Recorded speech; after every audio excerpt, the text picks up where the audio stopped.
Pedimos, Padre precioso, en el nombre de tu amado Hijo Jesús.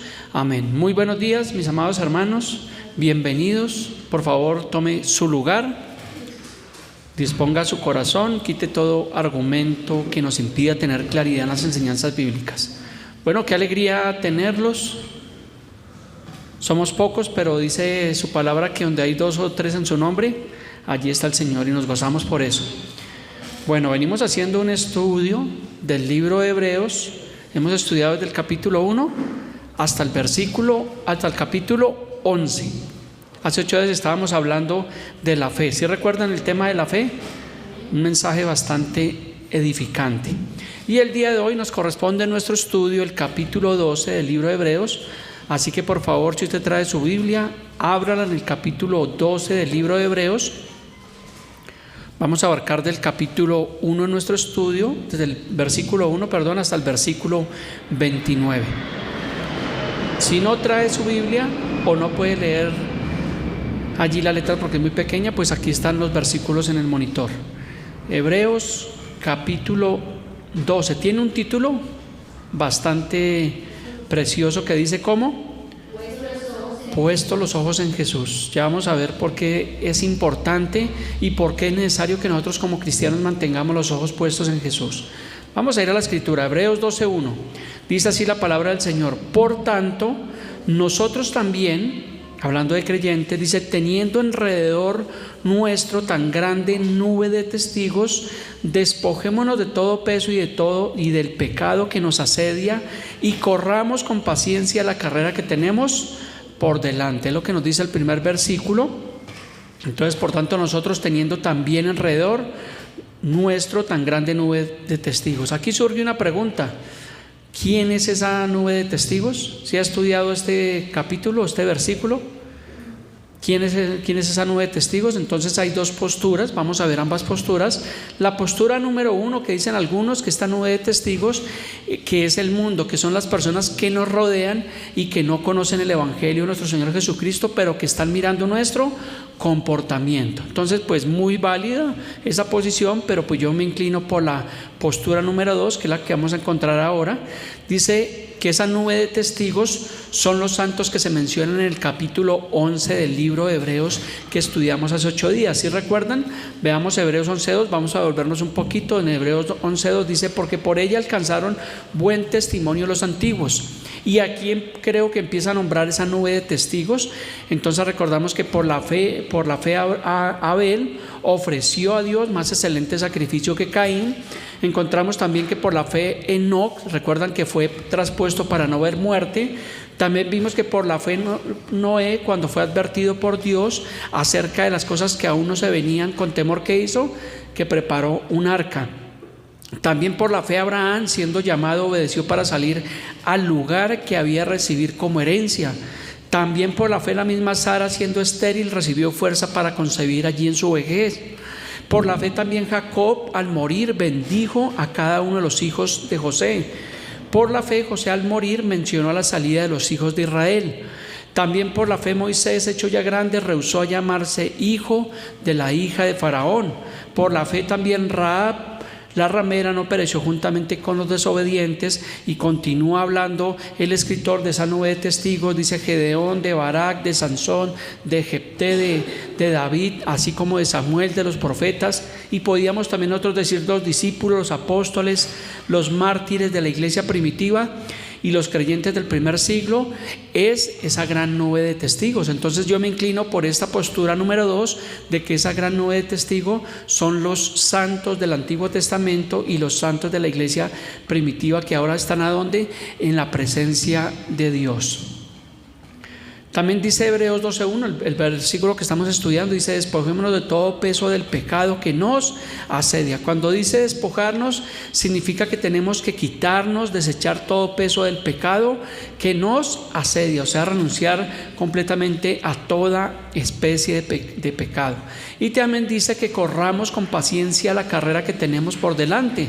O sea que nosotros, la vida cristiana es una carrera, nuestra vida es una carrera en el Señor, y eso lo decía Pablo en Filipenses 3:14. Pablo decía: prosigo ¿hacia dónde? hacia la meta, hacia adelante, hacia el supremo llamamiento de Dios en Cristo Jesús. Yo creo que esto que expresó Pablo allí a la iglesia de Filipos es algo que todos los creyentes debemos expresar y mostrar en nuestra vida.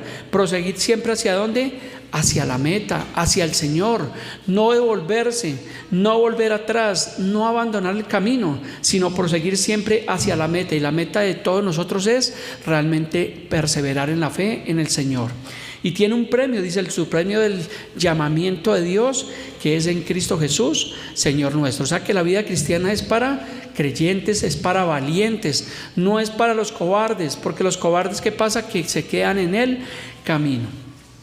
Continuemos Hebreos 12:2 con nuestra enseñanza del día de hoy. Puesto los ojos en Jesús, dice el capítulo 12, el versículo 2, dice: puesto los ojos en el pastor de la iglesia, puesto los ojos en los hermanitos, puesto los ojos en el mundo, puesto los ojos en los gobiernos, ¿no? Me gusta esa escritura que dice: puesto los ojos en Jesús. ¿Y por qué nosotros como cristianos debemos tener los ojos puestos en Jesús? Esta mañana estábamos viendo con mi esposa un documental de unos pastores, de unos falsos pastores, mercaderes de la fe, que han engañado a personas que se prestan en iglesias para captar dinero, para hacer negocios. Y obviamente pues mirábamos el testimonio de esas personas que fueron agraviados, y pues el testimonio pues era bastante fuerte, obviamente pues contra estos falsos pastores. Entonces siempre nosotros debemos tener nuestros ojos puestos en Jesús, porque lamentablemente en la vida cristiana, en las iglesias, vamos a encontrar personas que se filtran y que no vienen con una motivación correcta, inclusive pastores que no hacen la obra con una motivación correcta, sino que su motivación siempre es el dinero, es lo material, es lo económico. Por eso Pablo a Timoteo dice: raíz de todos los males es el amor al dinero. Entonces, cuando hay amor al dinero, cuando hay la codicia, es cuando se tuerce la palabra de Dios y cuando se dejan los principios de Dios. Entonces realmente debemos tener nosotros cuidado con esto. Por eso dice la palabra claramente: puesto los ojos en Jesús. Yo creo que nosotros con mi esposa llevamos ya más de 20 años en el Señor, y si no hubiéramos tenido los ojos puestos en Jesús, ¿sabe qué hubiera pasado? Estaríamos por allá perdidos, estaríamos por allá en el mundo con el pastor, pero no el pastor de la iglesia, sino con el pastor López, parrandeando y bebiendo y eso, porque realmente muchas personas a veces vienen a una iglesia, vienen con una necesidad, y ¿qué pasa? Que posiblemente se encuentren con un falso pastor, o con personas, con hermanos que son falsos hermanos, que la Biblia habla de falsos hermanos, y de pronto una persona de estas le hace daño a una persona. Entonces, ¿qué pasa? Que esa persona dice: yo no vuelvo a las iglesias, yo no creo más en pastores, yo no vuelvo por allá, y realmente pues abandona la fe. Entonces, por eso la importancia de tener los ojos puestos en el Señor Jesús, no en el mundo, no en los gobiernos, no realmente en los hermanitos ni en la denominación, sino realmente tener siempre la mirada en Jesús. Y si tú y yo mantenemos la mirada en Cristo, pues vamos a seguir, como decía Pablo, hacia adelante, hacia la meta del supremo llamamiento en Cristo Jesús. Pero si colocamos la mirada en el hombre, créame que no vamos a llegar muy lejos. Tarde que temprano, ¿qué pasa? Que vamos a abandonar la fe, porque nuestra mirada está puesta realmente en lo material, en lo que se ve. Y recordemos que la Biblia nos insta a poner nuestra mirada en lo que no se ve, o sea, en las cosas del Espíritu, realmente en Dios y realmente pues en su palabra. Entonces dice también el versículo: puesto los ojos en Jesús, dice: el autor y consumador de la fe. Él realmente, Jesús es nuestro galardonador. Dice: el cual por el gozo puesto delante de él, dice, sufrió la cruz, menospreciando el oprobio. Entonces entendemos por las Escrituras que realmente Jesús sufrió, que su cuerpo fue molido.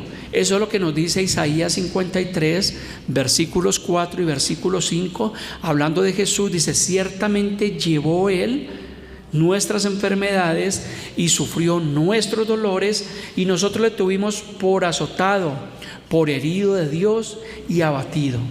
Y dice la Escritura: mas él herido fue por nuestras rebeliones, molido por nuestros pecados, el castigo de nuestra paz fue sobre él, dice, y por su llaga fuimos nosotros curados. Qué tremenda promesa que tenemos realmente de parte de Dios. Por eso nuestra confianza, nuestra fe está solamente en el autor y consumador de la fe, el cual es Cristo. Y también dice la Escritura que se sentó a la diestra del trono de Dios. Imagínense, el Señor Jesús, siendo Dios, tomó forma de siervo, forma de hombre, se hizo semejante a nosotros, su cuerpo fue molido, fue escupido, fue abofeteado y finalmente llevado a una cruz.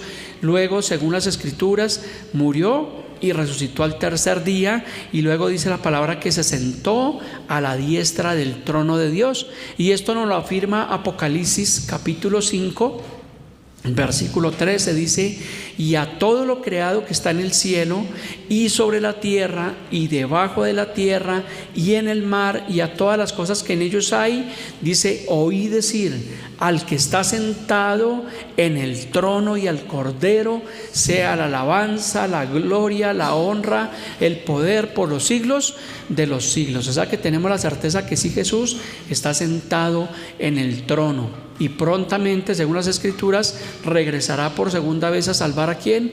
A los que le esperan. Continuemos. Hebreos capítulo 12, versículo 3, dice: considerad a aquel que sufrió tal contradicción de pecadores contra sí mismo, para que vuestro ánimo no se canse hasta desmayar. Entonces mire que aquí realmente el escritor a los hebreos nos está dando un ánimo, dice: para que nuestro ánimo no se canse hasta desmayar. ¿Cuántos alguna vez hemos sentido que desmayamos? Como que ya no alcanzamos más, como que ya no podemos más, como que uno dice: no, pero es que mire, llevo años en esta situación creyendo a Dios, yo no puedo más. Pues cuando nosotros decimos que no podemos más, es cuando el Señor nos dice: no temas, que es lo que dice Isaías 41:10, dice: no temas. No temas, ¿por qué? Porque dice: yo estoy contigo. Imagínense qué tremenda promesa de parte del Señor. Entonces, así que a los afligidos, a los cansados, a los que están enfermos, a los agobiados, Mirellita, dice el Señor: no temas, porque yo estoy contigo. Dice: no desmayes. O sea, ¿qué significa? Que tenemos que estar en pie. Dice: porque yo soy tu Dios que te esfuerzo, siempre te ayudaré, siempre te sustentaré con la diestra de mi justicia. O sea que Él está siempre disponible. Nosotros a veces alguien nos pide un favor y ¿qué decimos? Pues voy a ver si puedo. O sea que ocasionalmente lo podemos hacer, no todas las veces, pero dice la Escritura que el Señor siempre estará para ayudarnos. Él es nuestro ayudador, nuestro sustentador, y nos sustenta con la diestra de su justicia. Deberíamos estar felices, orgullosos, alegres en el Señor, porque realmente no estamos solos. Continuemos. Hebreos 12, versículo 4, dice: porque aún no habéis resistido hasta la sangre, combatiendo el pecado. Entonces, cuando habla de combatir el pecado, habla de una lucha. Así como tenemos situaciones, ¿cuántos hemos tenido una lucha en nuestras vidas? Yo creo que todos los días nos enfrentamos a las luchas. El estar en el mundo, el estar allá afuera, pues simplemente es una lucha, porque cuando tú estás en medio del mundo y el mundo corre desenfrenado, todos van en la misma dirección, y nosotros obviamente queremos hacer lo correcto, pues entra una lucha. Y todos nos vemos abocados todos los días y nos enfrentamos a eso. Por eso Efesios 6:12 nos dice: porque no tenemos lucha contra sangre y carne. O sea que deje de pelear con su suegra, porque dice que no tenemos lucha contra sangre y carne. Dice: sino contra ¿quién? Contra principados, contra potestades, contra los gobernadores de las tinieblas de este siglo, contra huestes espirituales de maldad en las regiones celestes. Imagínense la lucha tan tremenda que tenemos nosotros los cristianos, porque la lucha es espiritual. Por eso no debemos estar peleando con el vecino, con la vecina, sino realmente nuestra lucha es realmente espiritual, y es una lucha continua, porque obviamente las huestes de maldad siempre están acechando, siempre están tratando de mostrar realmente lo malo como si fuera completamente bueno. Pero nosotros, en el poder de Dios, lo que hacemos es resistir, afirmarnos realmente siempre en el Señor. Dice Hebreos 12:5, continuando, dice: y habéis ya olvidado la exhortación que como a hijos se os dirige, diciendo: hijo mío, no menosprecies la disciplina del Señor, ni desmayes cuando eres reprendido por Él. Entonces a veces olvidamos la exhortación. Dice la palabra que toda la escritura es inspirada por Dios. ¿Es útil para qué? Para exhortar, para corregir, para redarguir. O sea que por eso la importancia de los mensajes, la importancia de la palabra cuando viene acompañada de exhortación, porque la exhortación en sí va a traer siempre edificación. El problema es cuando no se exhortan las iglesias, sino que los mensajes son muy bonitos, muy agradables, muy amañadores, como que endulzan el oído, pero realmente no traen exhortación. Entonces no van a traer realmente esa edificación. También dice esta escritura, dice: hijo mío. Recordemos que nosotros somos ahora hijos de Dios. Juan 1:12 dice: mas a todos los que le recibieron, a todos los que creen en su nombre, dice, les dio la potestad o el derecho de ser hechos hijos de Dios. Tú y yo somos ahora hijos de Dios. No somos nietos ni tataranietos, aunque los abuelos son muy alcahuetas muchas veces, pero realmente nosotros somos ahora hijos de Dios. Y como hijos de Dios, pues realmente hay un privilegio, realmente hay una recompensa, pero también hay un llamado, porque dice: no menosprecies la disciplina del Señor, ni desmayes cuando eres reprendido por Él. Y yo sé que a ninguno de nosotros, y mucho menos a los jóvenes, les gusta la disciplina, la reprensión, porque pues eso no gusta, porque obviamente a veces la disciplina, ¿qué pasa? Que es dolorosa, y pues obviamente muchas veces se rechaza. Hebreos 12:6 dice: porque el Señor al que ama, ¿qué pasa? Le alcahuetea.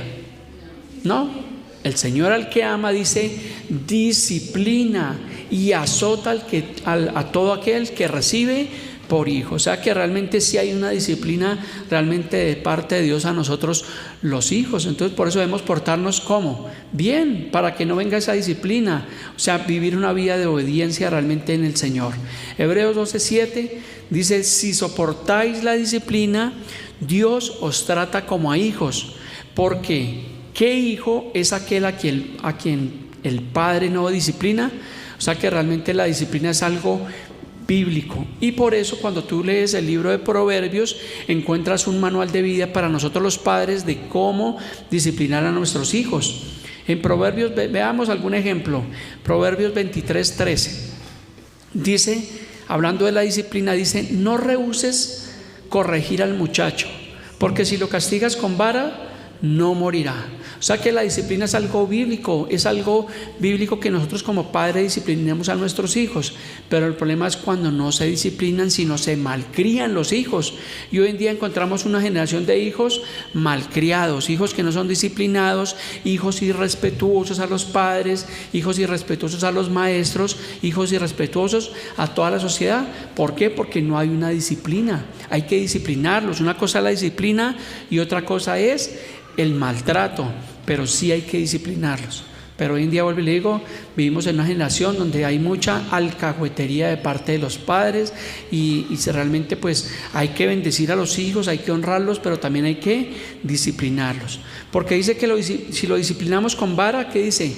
No morirán. Yo creo que de los que estamos acá, Charlie, Mirellita o mi persona, mi esposa, que somos contemporáneos, en nuestra época los papás, eso era una disciplina, eso era un cuerazo, un zapatazo, un palazo, lo que tuvieran en las manos. Eso era. Y aquí estamos. Y realmente uno se pone a evaluar hoy en día y uno dice: gracias porque mi padre me disciplinó, gracias porque mi madre me llamó la atención, que a ratos como que se le iba la mano, pero gracias a Dios por la disciplina que recibimos, porque esa disciplina nos enseñó ¿a qué? A ser respetuosos, a ser personas de bien. Y por eso la generación de antes, digamos que era mucho mejor en comparación a la generación que vemos ahora, porque hoy en día encontramos generación de hijos que completamente irrespetan a sus padres. Y yo digo, si un muchacho no respeta a sus padres, ¿qué puede esperar el resto de la sociedad? Se van a volver jóvenes anarquistas. ¿Ustedes saben qué es la anarquía? La anarquía es la ausencia de autoridad, la ausencia de Dios. Los jóvenes anarquistas no se quieren sujetar absolutamente a nadie, ni a sus padres, ni al gobierno. Por eso es que encontramos que cuando hay manifestaciones son esos muchachos encapuchados que se enfrentan a la policía, son anarquistas, porque ellos obviamente no se quieren sujetar a ninguna autoridad, ni al alcalde, ni al gobierno, ni a la policía. Entonces por eso es que van en contravía de la autoridad. Proverbios 23:14 también nos dice: lo castigarás con vara y mira el resultado, y librarás su alma ¿de dónde? Del Seol. Recordemos que el Seol es el lugar de los muertos, es el infierno. Entonces, cuando disciplinamos nosotros con vara a nuestros hijos, lo vamos a librar del Seol, de la muerte. Entonces, si tú lo disciplinas, es un joven o una muchachita que va a tener temor de Dios, que va a tener reverencia, que lo vamos a instruir en el camino del Señor, y el resultado, mire que es grandioso, vamos a librarlo del Seol, de que cuando ellos mueran, porque hoy en día encontramos jóvenes que realmente mueren muy prematuramente por causa del pecado. Encontramos en nuestra ciudad jóvenes ya de 13, 15 años atentando contra el senador.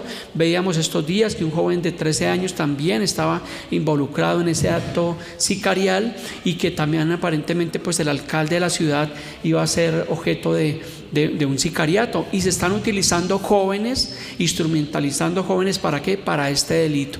Pero tristemente muchos de esos jóvenes, por causa de ese pecado, por causa de esa rebeldía, que pasa, que mueren muy prematuramente. Es triste realmente ver cuando ve unos jóvenes de edad de 13, 15, 17, 20 años que realmente mueren por causa del pecado, por causa de la rebeldía.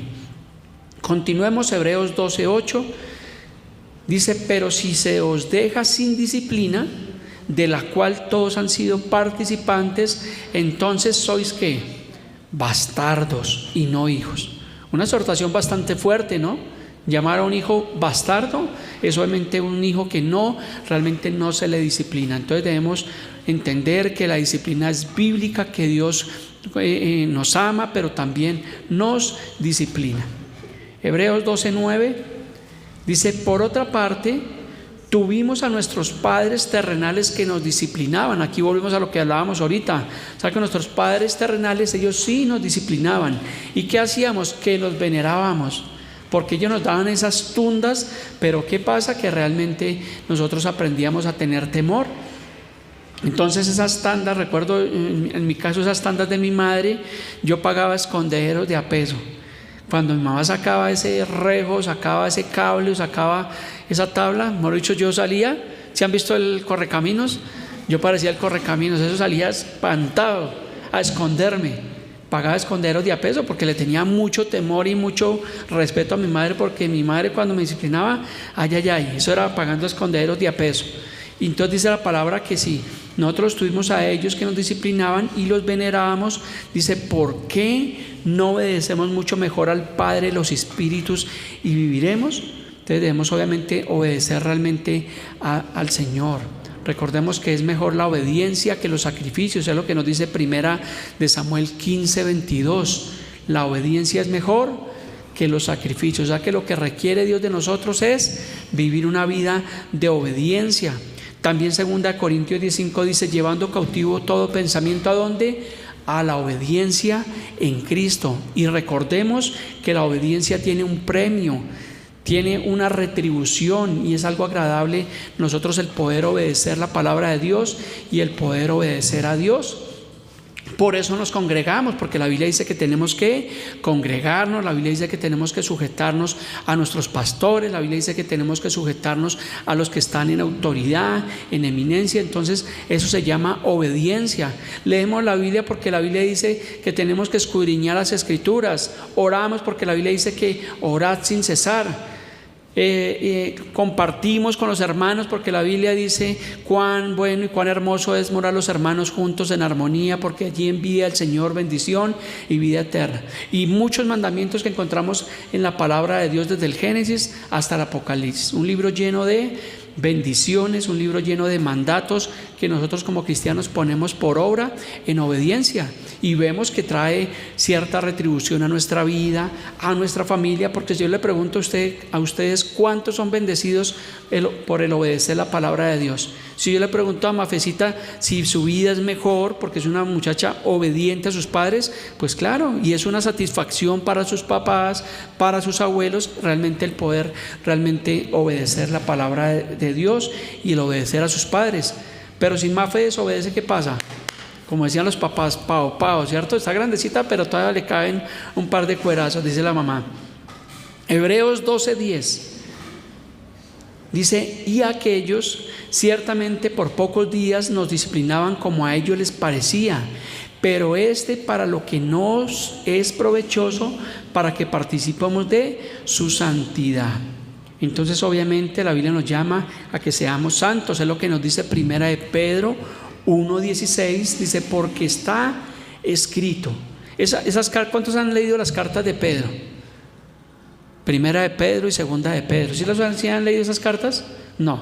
Yo creo que posiblemente después de este estudio vamos a hacer una pausa y vamos a estudiar las cartas, la primera y segunda y tercera de Pedro, y vamos a estudiar también el libro de Tesalonicenses, porque cuando uno estudia capítulo a capítulo, versículo a versículo, uno aprende mucho más. Por eso la importancia de leer las escrituras. Pero aquí en Primera de Pedro 1:16 nos dice, porque está escrito, sean santos porque yo soy santo. O sea que es un llamado de parte de Dios a obedecer.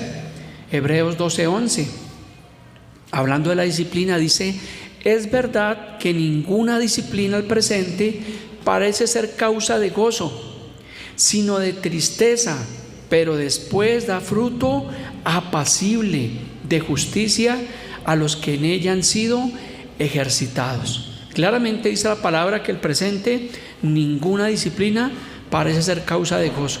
O si le preguntamos aquí al joven cuando lo han disciplinado si le da gozo que el papá lo haya disciplinado, pues yo creo que a nadie le parece realmente, o le da alegría y gozo, y que llegue acá riéndose, ¡juá, juá, mi papá me disciplinó! No, realmente pues los ve uno que los jóvenes lloran porque tal vez el papá los regañó o los disciplinó. Continuemos nuestro siguiente bloque. Estábamos viendo puestos los ojos en Jesús del capítulo 12, pero también tenemos otro bloque que dice los que rechazan la gracia de Dios. ¿Quiénes son los que rechazan la gracia de Dios? El mundo, los impíos, los que rechazan el evangelio, están rechazando la gracia de Dios. O sea que están rechazando al que los puede salvar, están rechazando la salvación. Dice Hebreos 12:12, por lo cual levantad las manos caídas y las rodillas paralizadas. Versículo 13, y haced sendas derechas para vuestros pies, para que lo cojo no se salga del camino, sino sea sanado. Apoyémonos con 1 Tesalonicenses 5:14 para entender un poco más estos dos versículos que acabamos de leer. Dice Pablo a la iglesia de Tesalónica, también os rogamos. Recuerde que Pablo era uno de los que les gustaba rogar. Pablo le rogaba siempre a los hermanos de la iglesia, que les suplicaba. Dice aquí, también os rogamos, hermanos, que amonestéis a los ociosos. ¿Quiénes son los ociosos? Los que no les gusta hacer nada, los que dicen yo me levanto por la mañana, me doy un buen desayuno y no hago más nada. Esos son los ociosos. Los que todo el día se la pasan canaleando, todo el día se la pasan allí en la internet, y es esa generación nini que ni estudian, ni trabajan, ni aportan, ni quieren hacer absolutamente nada. ¿Sí conocen a algún joven de esa generación nini? Claro que sí, estamos realmente infectados de muchos muchachos hoy en día que no quieren trabajar. Los que trabajamos hoy en día somos los viejitos, porque ya hoy en día hay ausencia y escasez de personal en las empresas. Yo les he dicho siempre, les he puesto el ejemplo, la empresa donde laboro, hay ausencia y escasez de personas porque los jóvenes van y trabajan 15 días, un mes, 2 meses y realmente no regresan porque pues el trabajo en sí es duro. Y hoy en día realmente no quieren trabajar. Y Charlie, mi persona, las personas ya de 50 son los que nos toca mover la economía del país, trabajar, porque nosotros ya estamos mirando y obviamente cotizando ya para una pensión.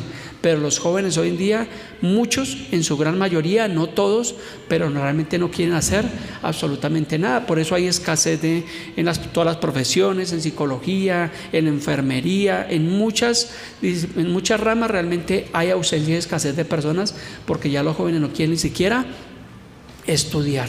Los que tienen unos porque no pueden pagar la educación, y a los que se les da la educación gratis, ¿qué pasa? Pues que van a hacer manifestaciones, a hacer cosas realmente indebidas. Continuemos.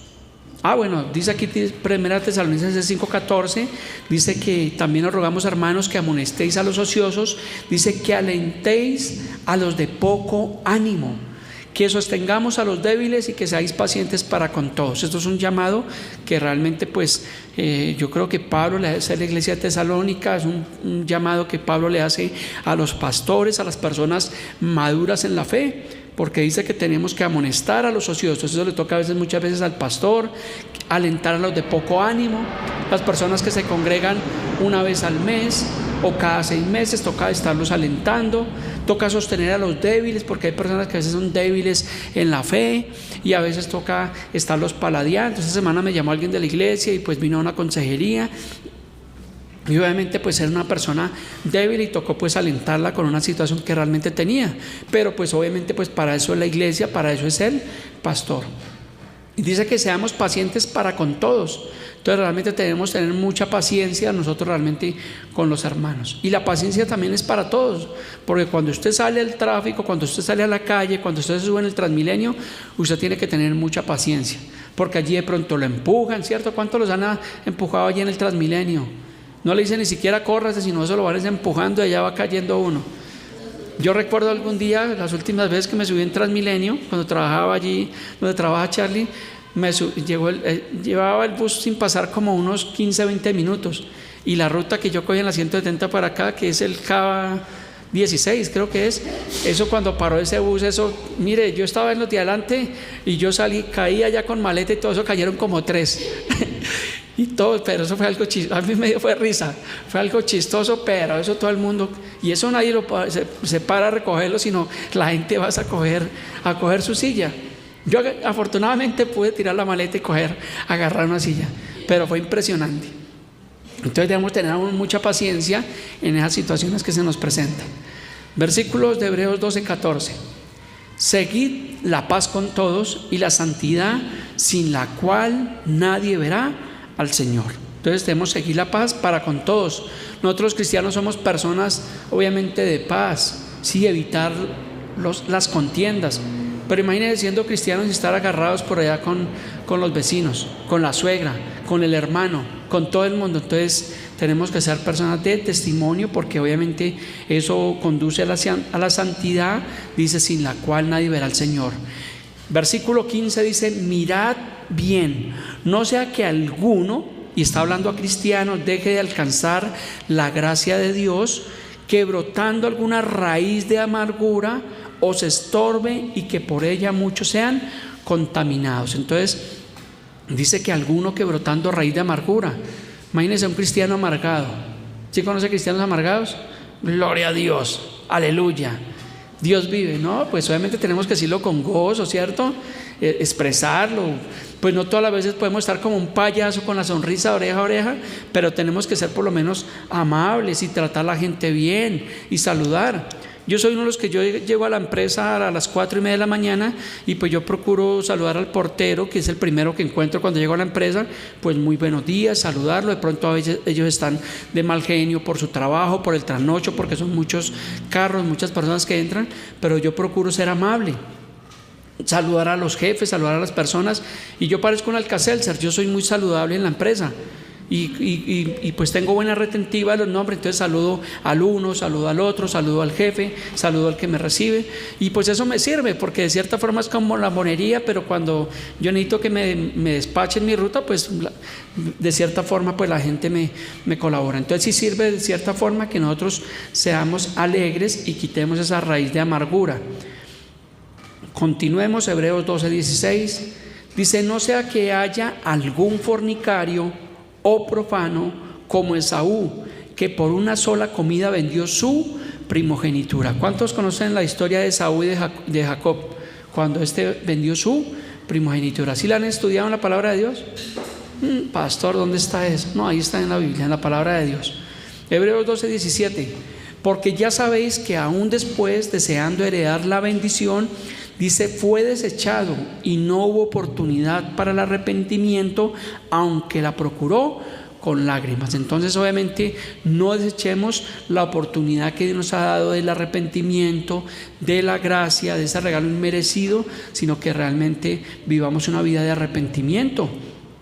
Mire cómo lo dice Filipenses 2:12. Dice Pablo a la iglesia de Filipos: por tanto, amados míos, qué ternura la de Pablo, ¿no? Ojalá tener un pastor así como Pablo, que sea amable, amados míos. También en otras ocasiones decía Pablo, hijitos. Dice, como siempre habéis obedecido, no como en mi presencia solamente, sino mucho más ahora en mi ausencia. Ocupaos de vuestra salvación con temor y con temblor. Tiene que ver con el arrepentimiento. Hebreos 12:18 dice, porque no os habéis acercado al monte que se podía palpar y que ardía en fuego en la oscuridad, a las tinieblas y a la tempestad. Hebreos 12:19 dice, al sonido de la trompeta y a la voz que hablaba, de lo cual los que la oyeron rogaron que no se les hablase más. Versículo 20, porque no podían soportar lo que se ordenaba, si aún una bestia tocar el monte, será apedreada o pasada con dardo. Versículo 21 de Hebreos 12, y tan terrible era lo que se veía, que Moisés dijo, estoy espantado y temblando, sino que os habéis acercado al monte de Sión, a la ciudad del Dios vivo, Jerusalén la celestial, a la compañía de muchos millares de ángeles. Que suena eso muy bonito, ¿no? Muchos millares de ángeles. Esto fue lo que dice la carta de Judas en el versículo 14. Recordemos que Judas era medio hermano del Señor Jesús y escribió allí una carta. Dice, de estos también profetizó Enoc, séptimo desde Adán, diciendo, he aquí vino el Señor con sus santas decenas de millares.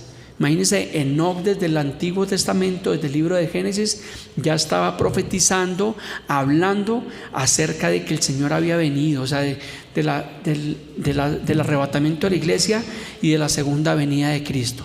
Continuemos, Hebreos 12:23, ya vamos concluyendo nuestra enseñanza del día de hoy. Dice, a la congregación de los primogénitos que están inscritos en los cielos, a Dios, el juez de todos, a los espíritus de los justos hechos perfectos. Entonces habla aquí de una congregación de los que están inscritos en los cielos. La Biblia dice que nosotros debemos regocijarnos de que nuestros nombres estén inscritos en los cielos. Es lo que dice Lucas 20.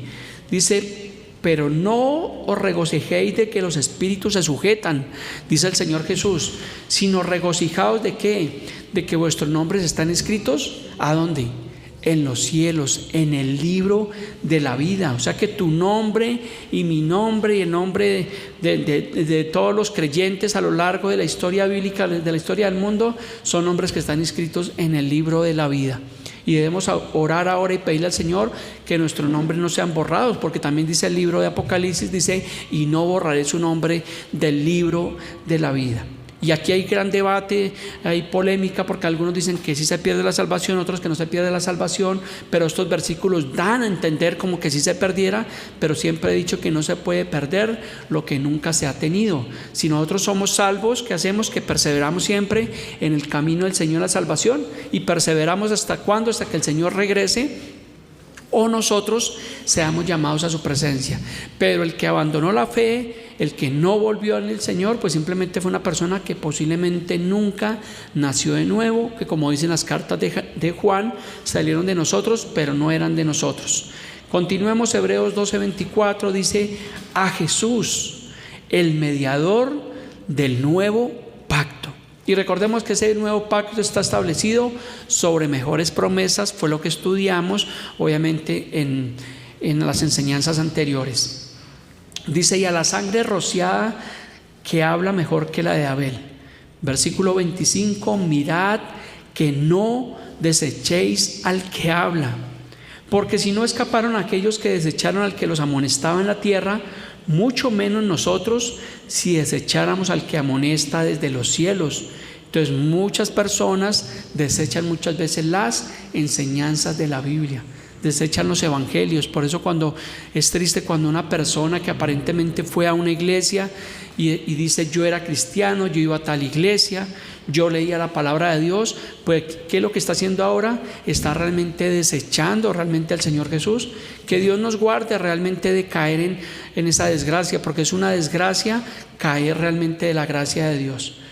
Es triste para mí cuando yo escucho a esas personas y trato por mis propios medios, por mis propias fuerzas y con el poder de la palabra, de tratar de hacer entrar en razón a una persona cuando me dice no me hable el evangelio. No, es que yo conozco. No, pues no conoces, porque entonces simplemente que el Señor realmente nos guarde de nosotros llegar a caer en tal desgracia.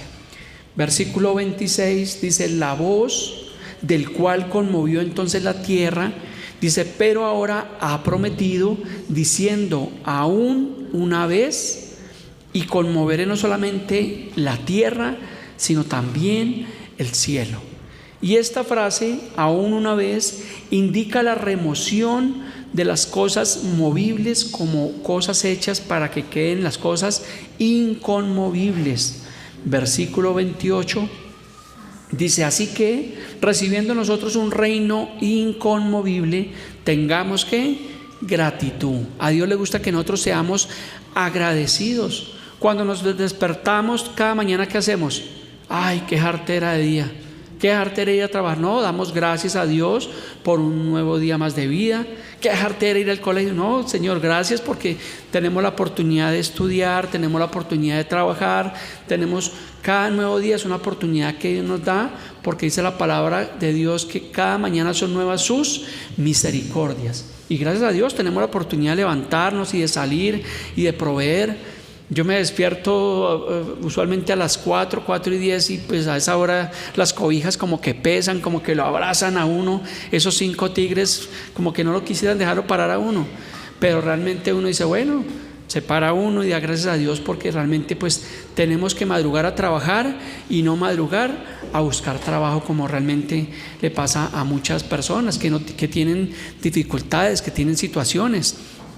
Y es triste ver cuando encontramos personas que tienen situaciones. Yo soy un agradecido con Dios y con la vida.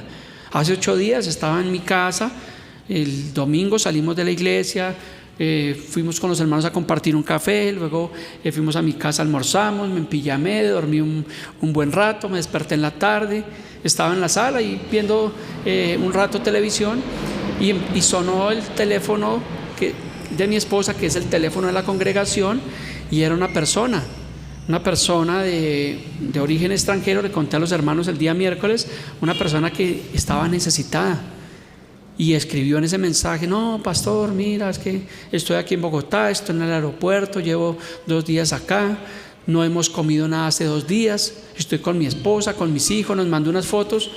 Y claro, pues realmente eso es duro. Y lo paradójico es que él dijo: es que le he escrito a muchas iglesias y nadie me responde, pastor, ¿qué puedo hacer? Ayúdeme. Y dijo: si tiene arroz viejo, pastor, yo se lo recibo. Y realmente pues ¿qué creen que pasó? Yo hubiera podido apagar el teléfono, ¿cierto? Y ya paré de contar. Pero pues a mí me conmovió, obviamente pues por gratitud. Yo le dije a mi esposa, y mi esposa me conoce, y yo dije, y me dijo: ¿qué piensas hacer? Y mi esposa pues en medio de todo me apoya mis cosas, y le dije: no, pues me puse ropa, vine, saqué mi carro, me fui allí al restaurante, compré unos almuerzos y me fui para el aeropuerto con mi hijo. Y llamé a esa persona y le dije: nos vemos ahí en la bomba frente al aeropuerto.